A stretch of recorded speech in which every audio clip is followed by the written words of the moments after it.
చాలామంది ఇప్పటివరకు 4, 8, 16 చక్రాల ట్రక్కులను చూసి ఉంటారు. అయితే ఇప్పుడు మనం చెప్పుకోబోయే ట్రక్కు వాటన్నింటికంటే భిన్నం. ఇంకా చెప్పాలంటే ప్రపంచంలోనే అతి పెద్ద ట్రక్కు కావడం గమనార్హం. ఈ ట్రక్కు ఒకసారికి సుమారు 500 టన్నుల బరువును తీసుకెళుతుంది.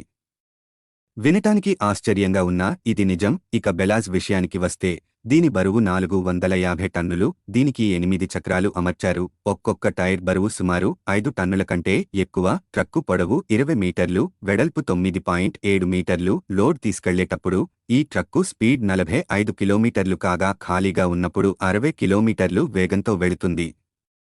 ఇంత పెద్ద భారీ ట్రక్కు పనిచేయాలంటే ఒక్క ఇంజిన్ సరిపోదు. కావున ఇందులో 2 డీజిల్ ఇంజిన్లు అమర్చారు. ట్రక్కులోని 16 సిలిండర్ టర్బోచార్జ్ డీజిల్ ఇంజిన్లు 2300 హార్స్ పవర్ ప్రొడ్యూస్ చేస్తాయి. ప్రస్తుతం ఈ ట్రక్కుని సైబీరియాలోని బచట్స్కై ఓపెన్ పిట్ కోల్ మైన్లో ఫీల్డ్ టెస్టింగ్ కోసం ఉపయోగిస్తున్నారు. కావున ఇది త్వరలోనే మార్కెట్లో విడుదలయ్యే అవకాశం ఉంది. ఇలాంటి వాహనాలు క్వారీలలో చాలా ఉపయోగపడతాయి. దీని ధర సుమారు 50 కోట్ల కంటే ఎక్కువ ఉండే అవకాశం ఉంది.